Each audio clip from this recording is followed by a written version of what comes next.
امی کی وفات کے بعد گھر کا شیرازہ تو بھابھی تسلیم کی وجہ سے نہ بکھرا، مگر ہمارے دلوں کا شیرازہ ضرور بکھر گیا۔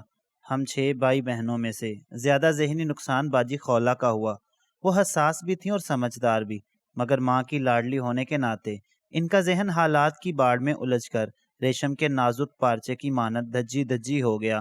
افسوس تو یہ ہے کہ ان کے روحانی اضطراب کو والد سمجھ سکے اور نہ بڑی بھابھی ہی اس بدلاؤ کو پرکھ سکیں۔ ہم تو یوں بھی ان سے چھوٹے تھے، جبکہ امی کے بعد گھر کی کرتا دھرتا اب ہماری بھابھی ہی تھی، جنہوں نے سبھی کو ایک لاٹھی سے ہانکنا شروع کر دیا۔ بھابھی تسلیم ہماری خالہ زاد تھی، ہم سے محبت بھی جتلاتی تھی، تاہم یہ بات تو روز روشن کی طرح عیاں تھی کہ بھابھیاں لاکھ اچھی ہوں، ماں کا نعم البدل نہیں ہو سکتی۔ وہ اپنے چھوٹے بچوں میں مگن رہتی، گھر کا سارا کام مجھے اور باجی خولا کو کرنا پڑتا۔ اپنی اپنی فطرت کے اللہ نے مجھے صبر دے دیا، جبکہ باجی کی نازک مزاجی نے ان کو تکلیف کے سمندر میں دھکیل دیا۔ وہ بھابھی کی ذرا ذرا سی بات کو دل پہ لے لیتی اور کمرہ بند کر کے رویا کرتی۔ والدہ کی زندگی میں باجی نے کبھی گھر کے کاموں کو ہاتھ نہ لگایا تھا، اب کرنے کی کوشش کرتی تو سب غلط سلط ہو جاتا۔ بھابھی کا ایک غیر محسوس دباؤ ہم پہ ہر وقت رہنے لگا اور وقت کے ساتھ ساتھ یہ دباؤ بڑھتا ہی چلا گیا، جس کی وجہ سے خولا باجی کی دلجوئی کی بجائے ان کی اہانت ہونے لگی۔ وہ بالکل ہی بجھ کر رہ گئیں۔ یہ وہی میری بہن تھی کہ ہر دم ہنستے اور ہنسانے سے کام تھا۔ خاندان بھر میں شگفتہ مزاج مشہور تھیں، دن بھر اپنے کمرے میں لیٹ کر رسالے پڑھنا اور کھانا ہاتھ میں لینا، چھوٹے بھائی بہنوں پر حکمرانی کرنا، گویا وہ اس گھر کی شہزادی تھی۔ مگر اب ماں کے بغیر سکون کا سانس بھی لینا دشوار ہوا تو یکایک ان کا مزاج ہی بدل گیا۔ وہ اب بات بات پر غصہ کرتی اور سبھی کو نظر انداز کرنے لگیں۔ کوئی کچھ سوال کرتا چپ رہتی، جواب پر اصرار کرتے تو چیخ کر جواب دیتی کہ اگلا حیرت میں ڈوب جاتا۔ وقت کے ساتھ ساتھ ان کے رویے میں منفی تبدیلیاں واقع ہونے لگیں، بات بات پر غصہ کرنا، بھابھی سے جھگڑ پڑنا، بچوں پر ہاتھ اٹھانے لگیں۔ یہ وہی تھی جو بھابھی کے بچوں پر جانثار کرتی تھی اور اب انہی کا شور برداشت نہ ہوتا۔ سر پکڑ کر کانوں میں انگلیاں دے کر بیٹھ جائیں یا پھر اٹھا کر پٹخ دیتی۔ نتیجہ یہ ہوا کہ بھابھی نے ان کو کام بتانا چھوڑ دیا اور بات چیت برائے نام رہ گئی۔ میں اس صورتحال کو تشویش کی نظر سے دیکھ رہی تھی، کیونکہ باجی کو روز بروز تندخو اور بے حس پا رہی تھی، گویا کہ انہوں نے بھابھی کے ساتھ ساتھ ہم کو بھی مرا ہوا سمجھ لیا تھا۔ ان کے سامنے ہم مٹی کا مادھو ہو کر رہ گئے۔ کسی بہن کو بخار ہوتا، کوئی کسی مشکل میں ہوتی، وہ ہر حالت میں سبھی پر ایک سا غرانے لگیں۔ اس طرح انہوں نے اپنی چھوٹی بہنوں کو بھی خود سے پرے دھکیل دیا اور بھابھی پر غصہ یوں نکالا کہ ان سے وہ الگ تھلگ رہنے لگیں۔ گھر کے کسی کام کو ہاتھ نہ لگانے کی قسم کھا لی۔ بڑی بھابھی کا دم پھر غنیمت تھا، کبھی دباؤ ڈالتی اور کبھی ہمارا خیال بھی کر لیتی، گھڑی سختی پر نرم ہو جاتی۔ مگر جب منجلے اور بعد کے بھائی کی بھی شادی ہو گئی، 2 بھابھیاں اور آ گئیں، تو گھر کا نظام ہی بدل گیا۔ تسلیم بھابھی نے باجی خولا کی تند مزاجی کو برداشت کر لیا تھا، نئی آنے والی دونوں ہی باجی خولا کی بد دماغی کو برداشت کرنے والی نہ تھیں۔ یہ ایک کہتی وہ 4 سنتی اور جب بولنے پہ آتی بس نہ کرتی۔ بھائیوں سے الگ خولا باجی کی شکایتیں لگاتی۔ نتیجہ یہ ہوا کہ میری یہ بہن اور زیادہ ضدی اور غسیلی ہو گئی۔ جب تک والد تھے ہر کسی کو لحاظ تھا، ان کے سامنے کسی کو اونچا بولنے کی جرت نہ تھی، مگر جب باپ کا سایہ بھی سر سے اٹھ گیا تو بھابھیوں کو منمانی کرنے کا دل کھول کر موقع ملا۔ ہر وقت ان کی خولا باجی سے نوک جھونک رہنے لگی۔ گھر کے ماحول میں روز بروز تناؤ بڑھنے لگا۔ یوں ہم سارے چھوٹے اس تناؤ کی لپیٹ میں آ گئے۔ ہم کو اکثر بلا وجہ عتاب کا نشانہ بننا پڑتا تھا۔ میں سارا تماشا دیکھتی اور باجی کو سمجھانے کی کوشش کرتی، وہ مجھ کو ہی ڈانٹ ٹپٹ کر دیوار سے لگا دیتی۔ تینوں بھائی خاموشی سے یہ سب دیکھتے، مگر بہنوں سے کچھ کہتے اور نہ بیویوں سے۔ تبھی چھوٹی دونوں بھابیاں بھڑکائیں کہ خولا کو کوئی کچھ نہیں کہتا، تبھی یہ سر پہ چڑھی ہے، مگر دیکھ لینا ہم دعوے سے کہتے ہیں کہ یہ لڑکی 2-4 دن بھی سسرال میں صبر سے گزارا نہ کرے گی، طلاق لے کر گھر آ جائے گی۔ آج جو اس کو سر چڑھا رہے ہیں، کل یہی اپنا سر پکڑ کر روئیں گے۔ باجی خولا بھی ایسی بے حس ہو گئیں۔ مجھے لگتا کہ واقعی بھابیاں صحیح کہتی ہیں، مگر میں یہی دعا کرتی کہ اللہ کرے باجی کو عقل آ جائے، ایسا نہ ہو کہ بیاہ کر جائیں اور لوٹ کر میکے کے در پہ آ بیٹھیں، کیونکہ وہ اب حد درجہ ضدی اور انتقامی ہو گئی تھیں۔ چھوٹی دونوں بھابیوں نے باجی خولا کو محلے بھر میں ایسا بد زبان اور بے ادب مشہور کر دیا کہ محلے پڑوس اور قریبی رشتہ داروں سے ان کے لیے کوئی رشتہ نہ آتا۔ باہر سے جو رشتے آتے ان میں سے کوئی بڑی بھابھی کو نہ بھاتا اور کسی کو خولا رد کر دیتی۔ پھر کچھ ہی دنوں بعد باجی اس قدر انتقامی ہو گئی کہ اب جب لڑکے والوں کی طرف سے خواتین ان کو دیکھنے آتی یہ اپنی ایسی درگت بنا لیتی کہ ایک بار کوئی دیکھے تو دوسری بار دیکھنے کی آرزو نہ کرے۔ مثلاً خوب سارا تیل سر پہ چڑھ لیتی، اس پر کوئی میلا سا دوپٹہ سر اور گردن کے ارد گرد لپیٹ کر سر کو گنبد سا بنا ڈالتی اور منہ بسور کر رشتہ دیکھنے والی عورتوں کو سامنے آ کر بیٹھ جاتی۔ جو بھی رشتے دونوں چھوٹی بھابھیوں کے توسط سے آئے انہوں نے اس طرح کا عجیب سا حلیہ کر لیا۔ جب بڑی بھابھی ان کو سمجھائیں کہ آج اچھے سے تیار ہو کر آنا، عورتیں تم کو دیکھنے کو آ رہی ہیں، تو یہ صبح سے منہ ہی نہ دھوتی، لباس اس طرح کا کر لیتی کہ قمیض اور دوپٹہ اور شلوار اور رنگ کی پہن کر سامنے آ جاتی تاکہ بھابھیاں شرمندہ ہوں۔ یہ تو ان کی پالیسی کامیاب رہی، مگر بھابھیوں کی یہ آرزو حسرت بن گئی کہ خولا کسی طرح اس گھر سے جلد رخصت ہو اور وہ سکون کا سانس لیں۔ ہم دونوں چھوٹی بہنیں ان مہمانوں کی خاطر مدارت کو دسیوں بار کئی طرح کی چیزیں تیار کرتے کرتے ہلکان ہو گئیں۔ بھائیوں کے بھی چہرے اتر جاتے جن کے خاصے روپے ان مہمانوں پر ہر بار خرچ ہو جاتے تھے۔ میں اور تو کچھ نہ کر سکتی تھی، دعا ہی کرتی تھی کہ اے اللہ میری بہن کو عقل دے اور وقت پر ان کو ان کے گھر کا کر دے۔ کئی بار ہاتھ جوڑ کر خولا باجی سے درخواست کی، باجی آخر تم ایسا کیوں کرتی ہو؟ جواب ملتا کسی لڑکے کی شکل بندر سے ملتی ہے تو کسی کا گھرانہ گیا گزرا ہوتا ہے۔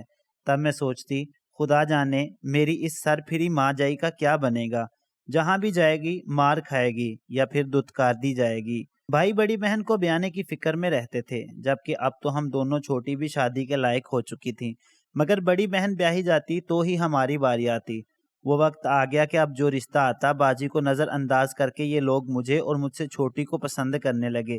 اس پر بھی خولا باجی اپنی اہانت محسوس کرتی کہ وہ بلا شبہ ہم دونوں سے کہیں زیادہ خوبصورت تھیں، تاہم نوخیز عمر کی تو اپنی الگ کشش ہوتی ہے۔ باجی کی عمر نکلی جا رہی تھی، سو آنے والی بیویاں ہم دونوں کو پسند کرتیں۔ ہمارے گھر والے ان کو یہی جواب دیتے کہ پہلے خولا کا رشتہ کریں گے، بعد کو چھوٹی دونوں کی باری آئے گی۔ ایک روز تو باجی کے رشتہ رد کر دینے پر بڑے بھائی پھپک کر رو پڑے، حالانکہ مضبوط دل کے تھے۔ پھر ایسی باتوں پر مردوں کا رونا بنتا ہی نہ تھا۔ بڑے بھائی کو روتا دے کر خدا جانے ہماری اس کٹھور بہن کے ذہن میں کیسا انقلاب آیا کہ دل میں تہیہ کر لیا اب جو بھی اور جیسا بھی رشتہ آئے گا وہ قبول کر لیں گی۔ بارے ایک رشتہ آیا، لوگ تو اچھے اور شریف تھے، گھرانہ بھی خوشحال تھا، مگر لڑکا معمولی قد کاٹ کا اور شکل و صورت سے گیا گزرا تھا۔ میں نے ہی ان کو ڈرائنگ روم میں بٹھایا، پھر بھابیاں سواگت کو آئیں، چائے وغیرہ سے تواضع ہو گئی تو بڑی بھابی نے باجی سے کہا خولا تم بھی ایک نظر لڑکے کو دیکھ لو، چاہے کھڑکی سے دیکھ لو۔ دراصل بھابی جانتی تھی کہ لڑکا شکل کا ایسا گیا گزرا ہے کہ ہرگز اس کو دیکھ کر نہ مانے گی، اور اگر نہ دکھایا تو شادی کے بعد کی خاری سے ابھی کی نہ ہی اچھی ہے۔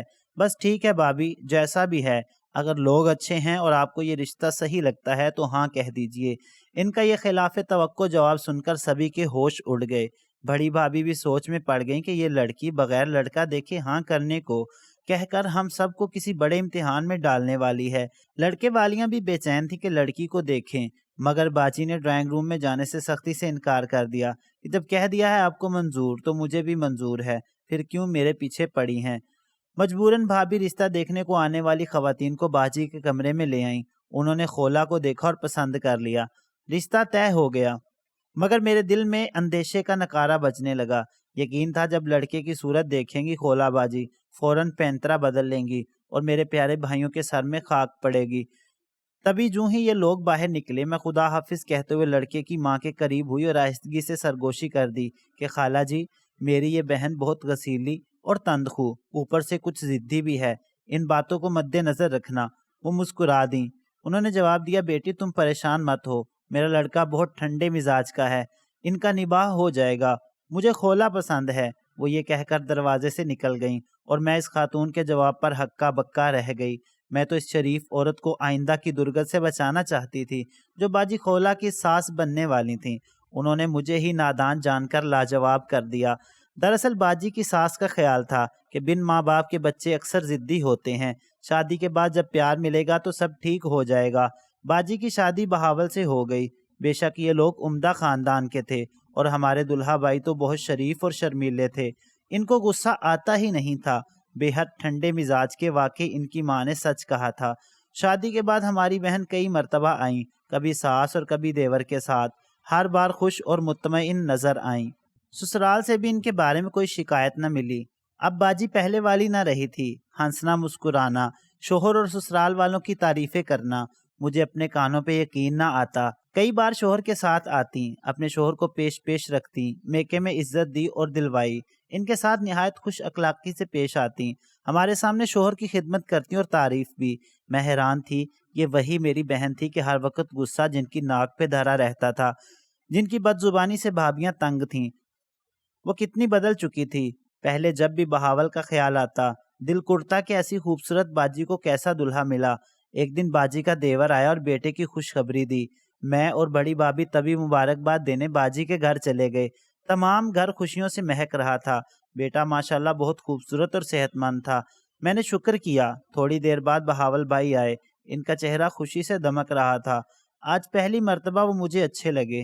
میں نے سوچا سچ ہے، انسان اپنے اچھے اخلاق کی وجہ سے بھی خوبصورت ہو جاتا ہے۔ باجی کا بیٹا 2 ماہ کا تھا۔ دوبارہ ان کے گھر بھانجے کو دیکھنے گئی۔ باجی نے رہنے کو اصرار کیا۔ ہفتہ بھر رہی۔ انہی دنوں میں یہ دیکھ کر حیران رہ گئی کہ میری بہن کس قدر ذمہ دار ہستی ہے۔ وہ شوہر اور بچے کا پوری توجہ سے خیال رکھتی تھی، خاص طور پر بہاول بھائی کا۔ ہر روز کپڑے استری کر کے دیتی، دفتر روانگی کے وقت ان کو دروازے تک چھوڑنے جاتی، خدا حافظ کہتی، جب 4 بجنے کو ہوتے خود بھی جلدی جلدی تیار ہو جاتی اور استقبال کو دروازے تک جاتی، جلدی سے ان کے لیے کھانا گرم کرتی۔ مجھ سے رہا نہ گیا۔ ہفتہ بعد میں نے باجی سے کہا، آپ ابھی پوری طرح توانا بھی نہیں ہوئی ہیں اور روزانہ اتنے سارے کام کرتی ہیں۔ بہاول بھائی کو دفتر کے لیے اس طرح تیار کر کے بھیجتی ہیں جیسے مائیں اپنے بچوں کو تیار کر کے اسکول بھیجتی ہیں، دروازے تک خدا حافظ کہنے جاتی ہیں۔ آپ ایسا کیوں کرتی ہیں؟ بچوں میں اور شوہر میں فرق ہوتا ہے۔ اب آپ کا ماشاءاللہ چاند سا بیٹا ہے، اس کی طرف ہی توجہ رکھیں۔ شوہر سے عورت کا گھر اور معاشرے میں مقام ہوتا ہے، اور نیک شوہر تو اللہ کا انعام ہوتا ہے۔ اگر پہلے دن سے قدر نہ کرو، بعد میں پچھتانا پڑتا ہے۔ تم کو کیا معلوم کہ بہاول خود میری کتنی عزت کرتے ہیں اور اپنے گھر والوں سے بھی کرواتے ہیں۔ میں کتنی غلطیاں کر جاتی ہوں۔ کبھی سخت لہجے میں بات نہیں کرتے، نرم لہجے میں سمجھاتے ہیں۔ ان کی خوشی میں ہی میری اور میرے بچے کی خوشی ہے، تو پھر میں ان کی پجارن کیوں نہ بنوں؟ میں حیران تھی کہ خولا باجی کتنی سمجھدار ہیں۔ انہوں نے اپنا من مار کر شوہر کا دل جیت لیا تھا، تبھی وہ بے حد سکھ اور سکون سے تھیں۔ اب جانا کہ باجی ویسی بالکل نہ تھی جیسی نظر آتی تھی۔ ان سے میں نے سبق سیکھا اور اسی طرح اپنے شوہر کا دل جیتا، اپنے گھر کو گل و گلزار بنایا جیسے کہ اپنی باجی کو کرتے دیکھا تھا۔ صد شکر واقعی وہ سمجھدار تھیں، مگر شادی کے بعد اور زیادہ سمجھدار ہو گئیں۔ پیارے دوستو، کیسی لگی آپ کو یہ سٹوری؟ اگر اچھی لگی تو اس ویڈیو کو لائک کر دیں، اور مزید اس طرح کی اخلاقی، مورل اور سبق آموز سٹوریز روزانہ سننے کے لیے ہمارے چینل اسرار اردو سٹوریز کو ضرور سبسکرائب کریں۔ شکریہ۔